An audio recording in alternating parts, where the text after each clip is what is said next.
بسم اللہ الرحمن الرحیم۔ سامعین کرام، آپ سن رہے ہیں صابر حسین راجپوت کی کہانیوں میں سے ایک اردو کہانی یوبے کا ٹامی۔ یہ اس سلسلے کی پہلی قسط ہے۔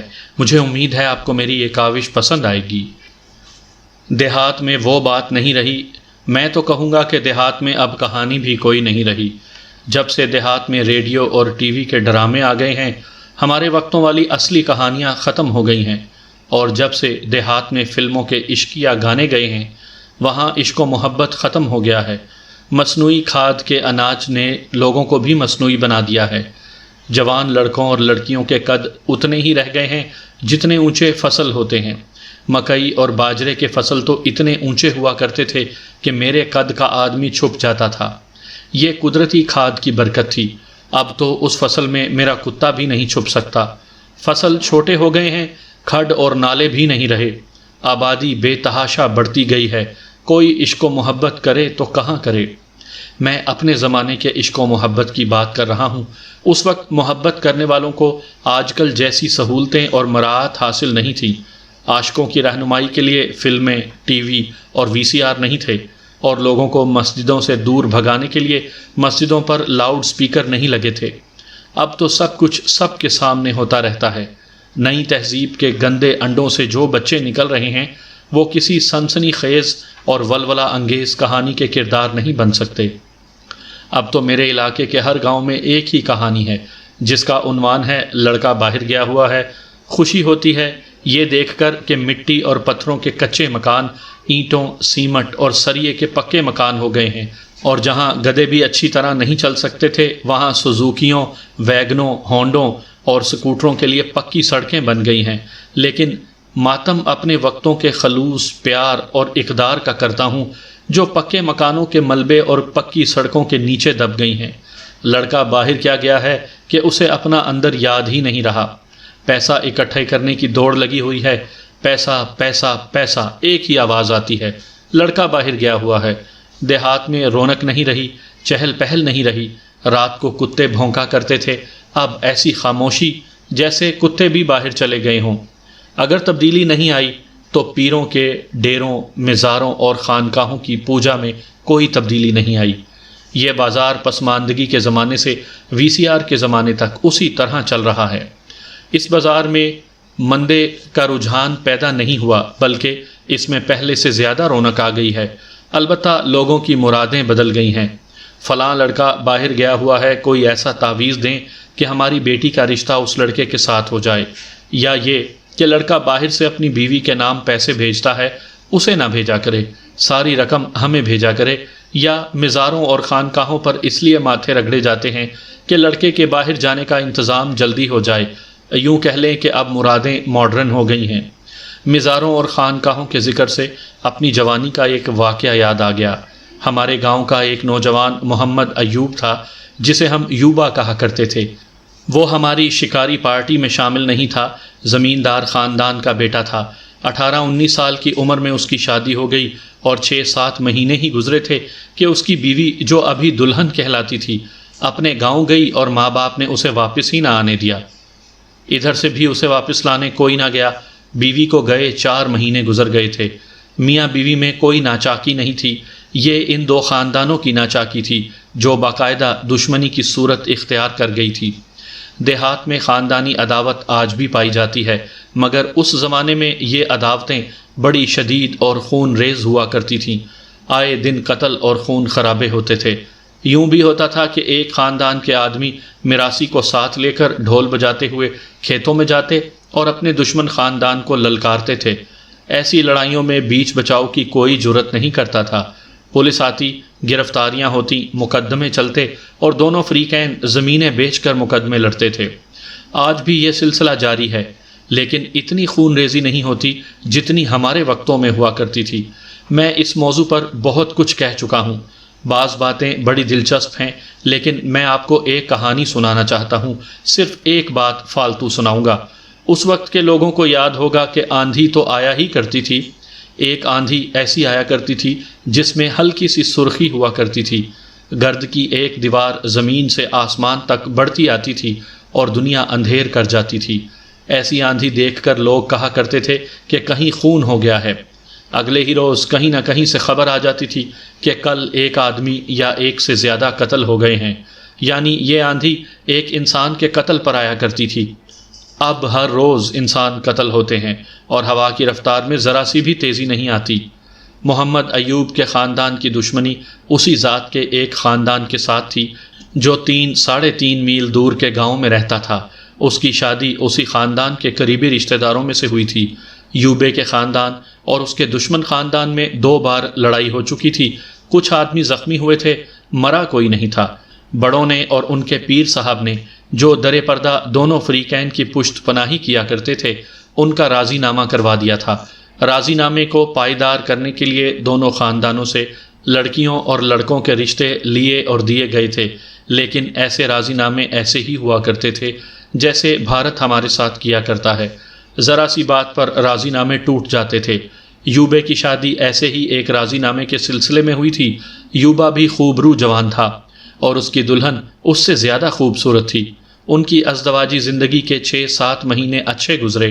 اس کی بیوی، جس کا نام گل بی بی تھا اور گلو کہلاتی تھی، اپنے گاؤں جاتی اور کچھ دن رہ کر آ جاتی تھی، پھر ایسی گئی کہ آئی ہی نہیں۔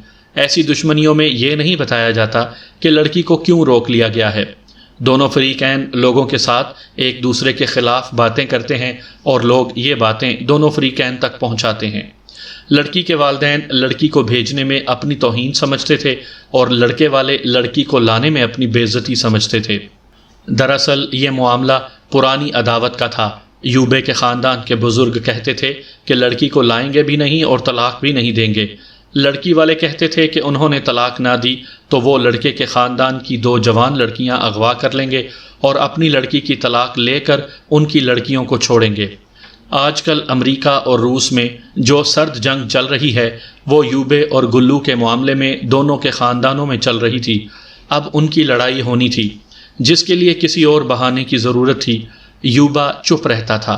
ہم نے اسے کہا کہ بیوی نہیں آتی تو اسے طلاق دے دے اور دوسری شادی کر لے۔ وہ اکثر ہنس پڑتا تھا۔ 2-3 بار اس نے کہا آ جائے گی، کب تک ماں باپ کے گھر بیٹھی رہے گی۔ انہی دنوں یوبے کو ایک جگہ سے بڑا اچھا کتا مل گیا۔ رات کو رکھوالی کے لیے کتا موزوں تھا، لڑنے والا بھی تھا اور اس میں اچھے کتے کی ساری خوبیاں موجود تھیں۔ عام فہم زبان میں یہ خونخوار کتا تھا۔ کتے کی وجہ سے وہ ہمارا دوست بن گیا، پھر ہماری پارٹی میں شامل ہو گیا۔ ہم سب اسی کی عمر کے تھے۔ وہ ہمارے ہی گاؤں کا رہنے والا تھا اور کتے کو ساتھ رکھتا تھا، اس لیے اس کا کتا ہمارے کتوں سے مانوس ہو گیا۔ پہلے شکار پر ہی ہمارے کتوں نے اسے قبول کر لیا۔ اس کی وجہ یہ تھی کہ یہ کتا اچھے خاندان کا تھا اور انسانوں کے جس گھر میں رہا تھا وہ بھی اچھی نسل کے تھے۔ اس کتے میں ڈسپلن تھا اور غیر معمولی طور پر وفادار تھا۔ اپنے مالک کی ایک آنکھ کا اشارہ بھی سمجھ جاتا تھا۔ پہلے مالکوں نے اس کا نام ٹامی رکھا تھا۔ یوبے نے یہی نام رہنے دیا۔ اس زمانے میں تو ہمیں معلوم نہیں تھا کہ ٹامی کیا ہوتا ہے۔ بہت بعد میں جب ہمیں شہروں کی ہوا لگی تو پتہ چلا کہ فوج کے انگریز سپاہی کو ٹامی کہتے ہیں۔ ان ٹامیوں کو ہم گورے کہا کرتے تھے۔ اب یوبے کے کتے کو ٹامی کہنے لگے۔ ایک روز ہم شکار کو گئے۔ اس روز ہم نے شکار کم کھیلا اور ہنسے کھیلے زیادہ۔ کتوں کو کھلا چھوڑ دیا۔ وہ ہر ہلتی چیز کے پیچھے دوڑتے اور خود ہی شکار کھیلتے رہے۔ ہم اونچے درختوں پر چڑھنے کا مقابلہ کرتے رہے اور کچھ اور کھیل کھیلے۔ کھانا کھایا اور درختوں کی چھاؤں میں سو گئے۔ پھر کھیلتے کھیلتے ہم دور نکل گئے۔ واپسی میں ہمیں دیر ہو گئی۔ ہمارے گاؤں سے کچھ دور ایک خانقاہ تھی۔ اس وقت اس کی دیواریں کچی ہوا کرتی تھیں۔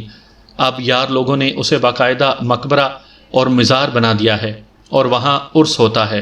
باہر گئے ہوئے لڑکوں کے پسماندگان اس مزار پر چڑھاوے چڑھاتے ہیں اور دیگوں کے ذریعے باہر کے پیسے کی نمائش کرتے ہیں۔ میری جوانی میں یہ خانقاہ اتنی سی تھی کہ گارے اور پتھروں کی 4 دیواری کے اندر ایک کچی قبر تھی جو بعد میں ایک صوبے دار نے اس وقت پکی کروا دی تھی جب اسے ترقی ملی اور وہ صوبے دار میجر ہو گیا۔ اس خانقاہ کے متعلق مشہور تھا کہ اس میں چھوٹے چھوٹے اور گول گول جو پتھر رکھے ہوئے ہیں یہ جوڑوں کے درد کے لیے اکسیر ہیں۔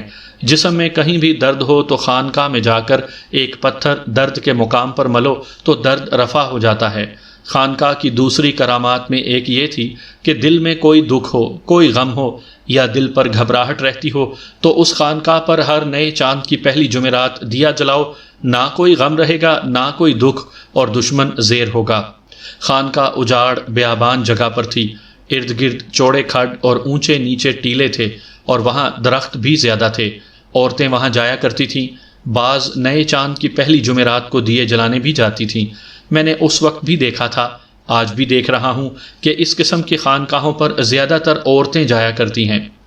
میں نے یہ بھی دیکھا کہ جوڑوں کا درد عام طور پر ان عورتوں کو ہوتا ہے جن کے خاوند اچھے نہیں ہوتے یا جن پر گھر میں پابندیاں زیادہ ہوتی ہیں۔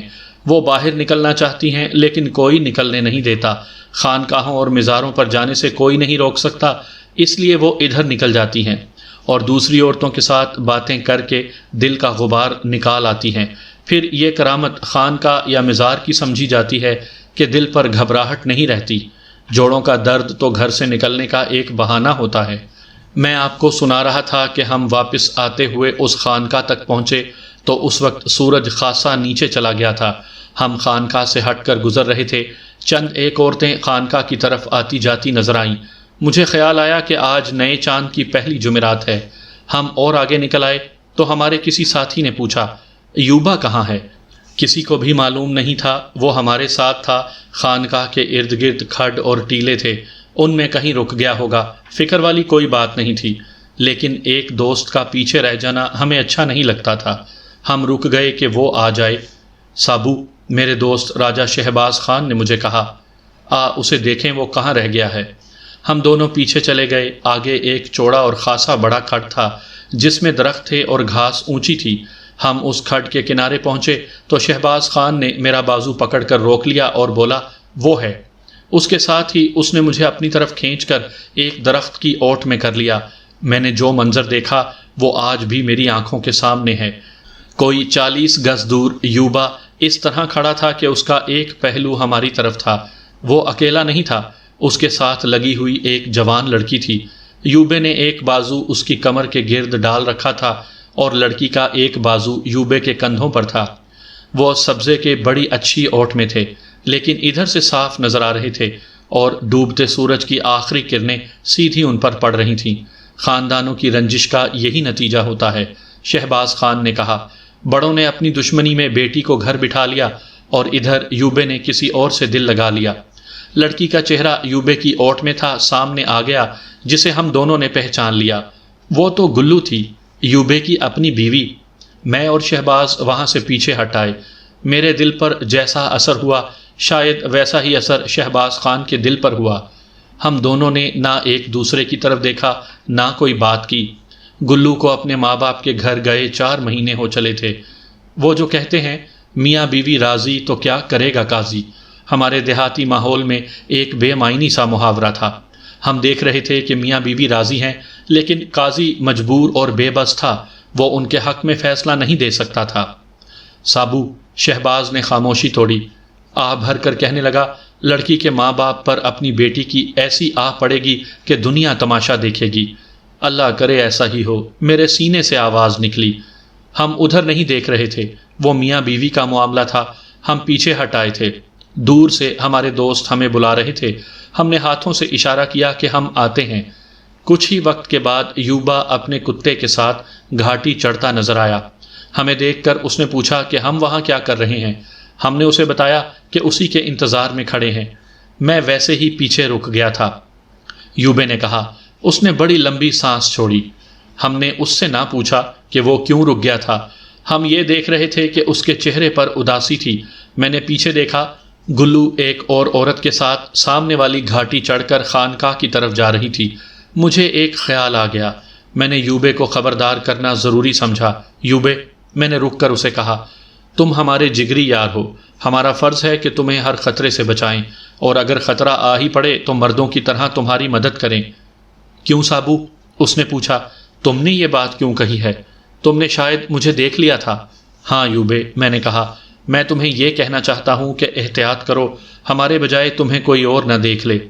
میں یہ بات تمہارے ساتھ کرنا ہی چاہتا تھا۔ اس نے کہا، ذرا رک جاؤ، میری پوری بات سن لو۔ اسے یعنی گلو کو گئے 4 مہینے ہو گئے ہیں۔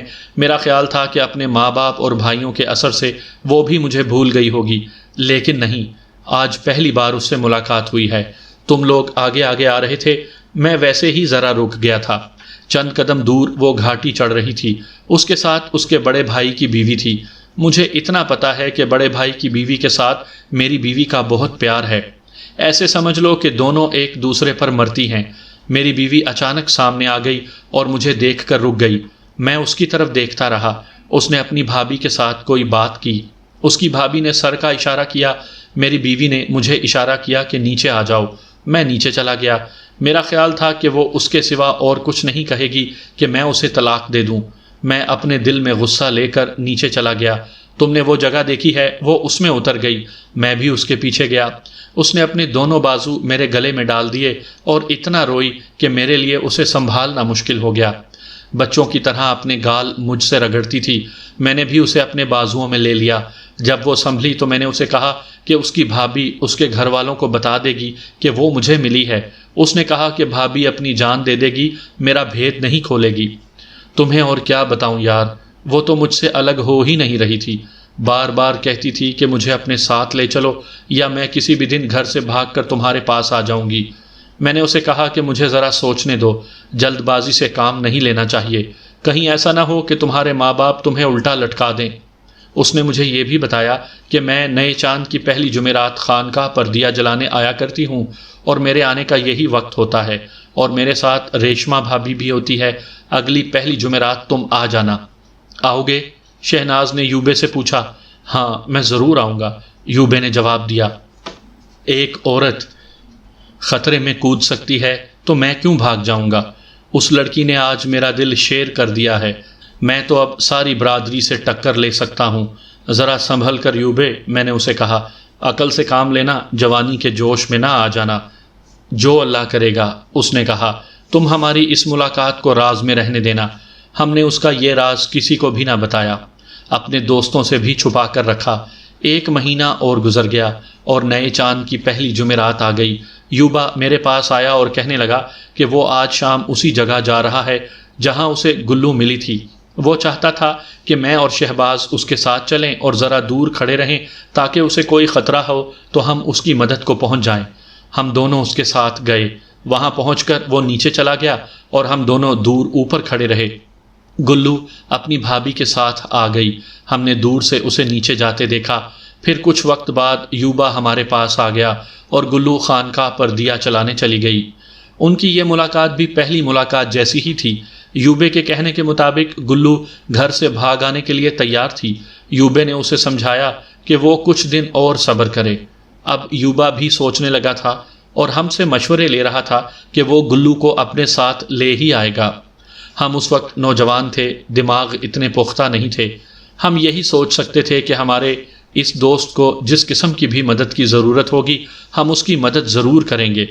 اس سے آگے ہمیں کچھ سمجھ نہیں آتی تھی کہ کیا کرنا چاہیے۔ ہم اتنا جانتے تھے کہ لڑکی اگر یوبے کے ساتھ آ گئی تو دونوں خاندانوں میں ڈانگ سوٹا ضرور چلے گا۔ یوبے کو ہم ٹھنڈا کرنے کی کوشش کر رہے تھے۔ 20-22 دن اور گزرے ہوں گے کہ دوستوں نے شکار کا پروگرام بنا لیا۔ اگلے روز ہم حسب معمول کتے لے کر نکلے۔ ہماری ماؤں نے رات کو ہی مارشل لا لگا دیا تھا جسے ہم نے تسلیم نہ کیا۔ صبح ماؤں نے پراٹھے، انڈے اور گالیاں دے کر ہمیں رخصت کیا۔ ہم سب کان لپیٹ کر گاؤں سے نکل آئے۔ ہمارے کتوں نے باری باری پیچھے دیکھا اور وہ بھی ہماری طرح خاموشی سے ہمارے ساتھ ساتھ چلتے گئے۔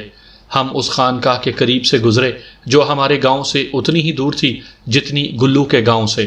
ہمارا اور کتوں کا جانے کا انداز وہی تھا جو ہر بار ہوا کرتا تھا۔ 1 آدھ میل اور آگے گئے تو ایک ریٹائرڈ صوبے دار کے ساتھ ٹکر ہو گئی۔ اس زمانے میں فوجی ان پڑھ ہوا کرتے تھے۔ ایسے لگتا تھا جیسے فوج میں بھرتی ہونے کے لیے ان پڑھ ہونا لازمی تھا۔ ویسے بھی تعلیم کا رواج نہیں تھا۔ یہ عیاشی شہروں اور قصبوں میں ہی نظر آتی تھی۔ آج کل کی نسل کو شاید یقین نہ آئے، اس زمانے میں دیہات میں کہا جاتا تھا کہ تعلیم حاصل کر کے انسان بے غیرت ہو جاتا ہے۔ فوجی بے وقوف ایک اصطلاح تھی جو اس وقت کے فوجیوں کے لیے بجا طور پر استعمال ہوتی تھی۔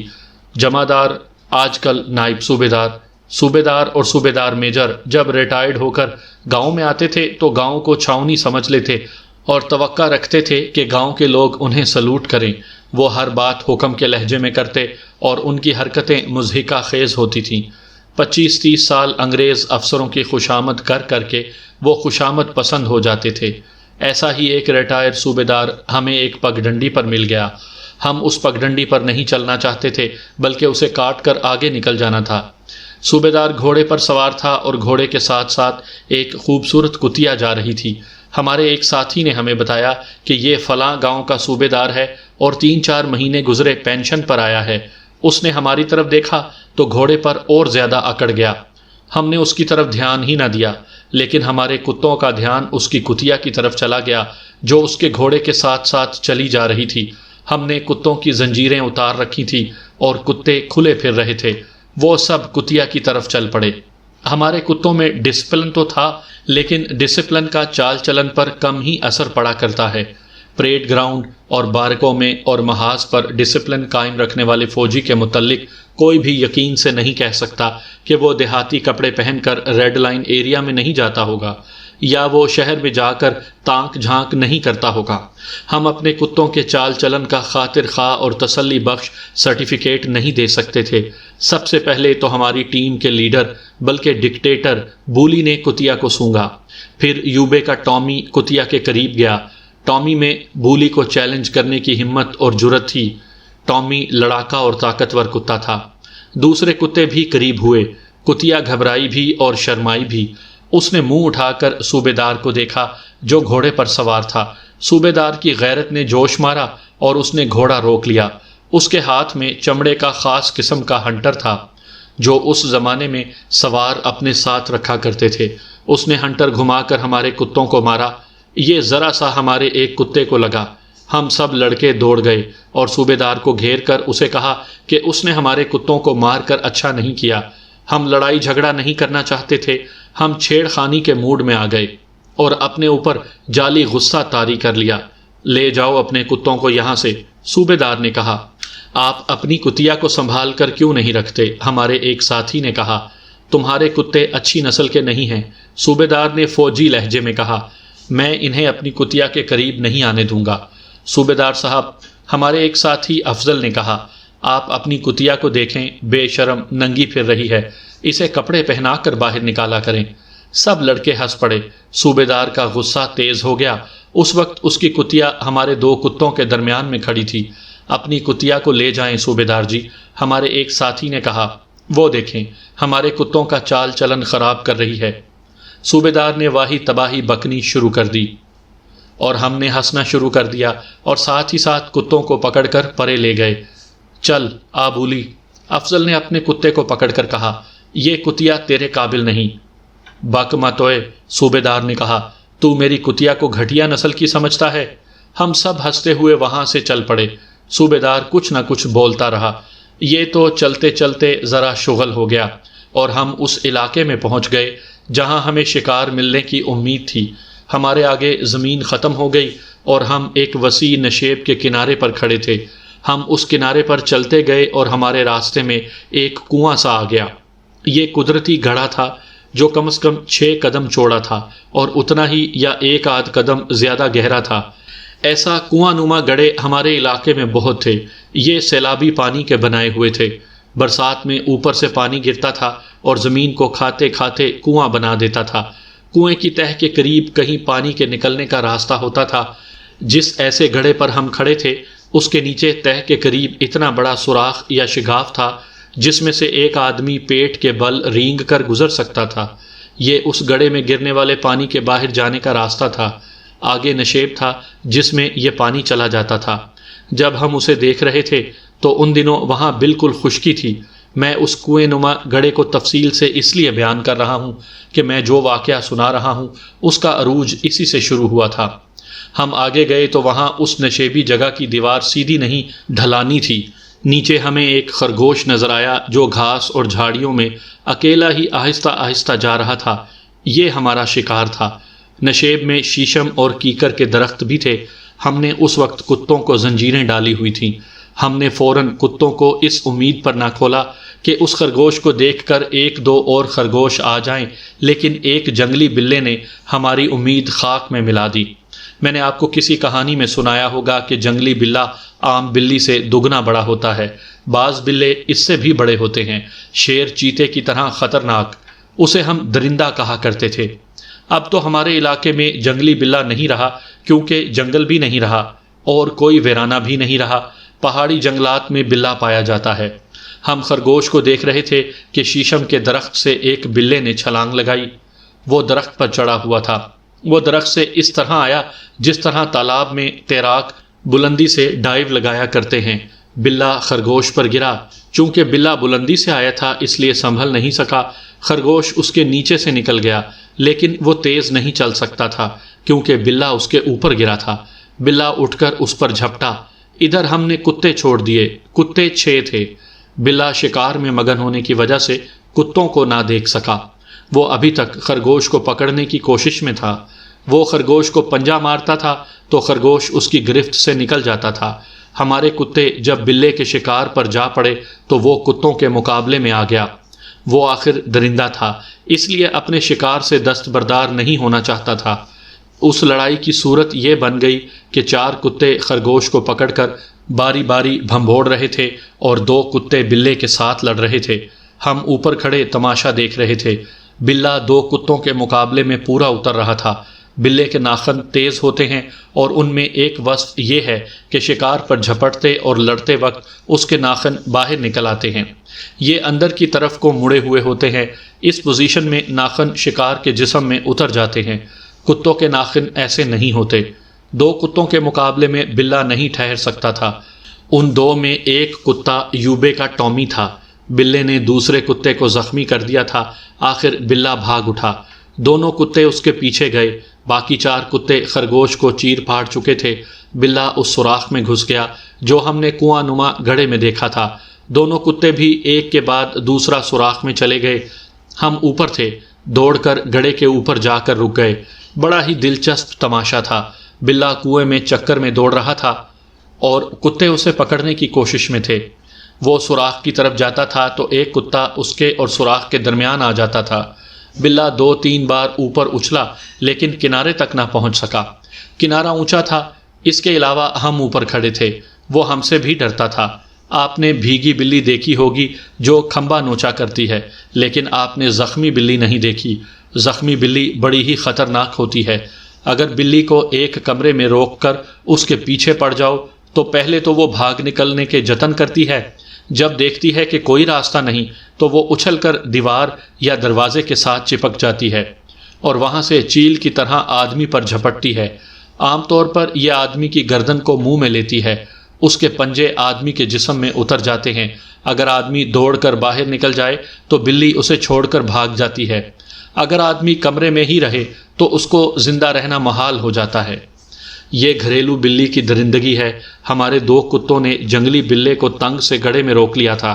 بلے نے جب بھاگنے کا کوئی راستہ نہ دیکھا تو اوپر کو اچھلا اور کنارے سے 1 یا 1.5 فٹ نیچے گڑھے کی دیوار کے ساتھ چپک گیا۔ دونوں کتے اس کی طرف اچھلنے لگے۔ اگر اوپر ہم نہ ہوتے تو بلہ شاید اوپر آ جاتا۔ جہاں وہ چپکا ہوا تھا وہاں سے وہ تیر کی طرح نیچے گیا اور اس نے یوبے کے ٹامی کی گردن منہ میں لے لی۔ اس کے دونوں پنجے کتے کی کھال میں اترے ہوئے تھے۔ کتے نے چلانا شروع کر دیا۔ دوسرا کتا ڈر گیا۔ ٹامی کبھی گرتا کبھی اٹھتا۔ دوسرا کتا کنویں میں ادھر ادھر دوڑنے لگا۔ ہم سوچ ہی رہے تھے کہ کتے کو بلے سے کس طرح چھڑائیں کہ یوبا اپنے کتے کو بچانے کے لیے گڑھے میں کود گیا۔ اس نے بلے کی دم پکڑ کر زور سے کھینچی، پھر دم کو زور زور سے جھٹکے دیے۔ اس کا ٹامی چیخ پکار کر رہا تھا۔ بلے نے کتے کو چھوڑ دیا۔ یوبے نے بلے کی دم نہ چھوڑی۔ ہمیں توقع نہیں تھی کہ یوں بھی ہوگا۔ ہوا یہ کہ بلہ پیچھے مڑ کر اچھلا اور اس نے ایک پنجہ یوبے کے پیٹ میں اور دوسرا پہلو سے ذرا پیچھے گاڑ دیا اور منہ اس کے کولے پر ڈال دیا۔ یوبا چیخ اٹھا۔ ہم سب گڑھے میں کود گئے، لیکن ٹامی نے کام کر دیا۔ اس نے اگلی ٹانگیں اٹھا کر بڑی تیزی سے بلے کی پیٹھ پر پنجے مارے، پھر بلے کی ایک ٹانگ منہ میں لے لی۔ بلہ یوبے سے الگ ہو گیا۔ ٹامی بلے کو بھنبوڑ رہا تھا۔ ہمارے 2 ساتھیوں کے پاس ڈنڈے تھے جو انہوں نے بلے پر برسانے شروع کر دیے۔ بلّا بے جان ہو گیا۔ پھر اسے کتا بھنبھوڑنے لگا۔ دوسرے کتے نے بھی اسے پکڑ لیا۔ ہم نے یوبے کو دیکھا، اس کی قمیض پیٹ سے اور شلوار خون سے لال ہو گئی تھی۔ ہم سب سوراخ کے رستے باہر آئے اور یوبے کو اچھی طرح دیکھا۔ اس کے پیٹ اور پہلو سے خون نکل رہا تھا، لیکن گہرا زخم کولے کا تھا جہاں بلے کے دانت اترے تھے۔ بلّا سخت غصے میں تھا، اس لیے اس نے دانت بڑے گہرے اتار دیے تھے۔ وہاں سے گوشت اکھڑ آیا تھا۔ 2 لڑکوں نے پگڑیاں کھولیں اور اس کے زخموں پر باندھ دیں۔ بڑا برا حادثہ ہو گیا تھا۔ یوبے کو فوراً ہسپتال لے جانا ضروری تھا۔ ہسپتال گوجر خان میں تھا، جہاں تک ہم جلدی نہیں پہنچ سکتے تھے۔ کولے کا زخم ہمیں پریشان کر رہا تھا۔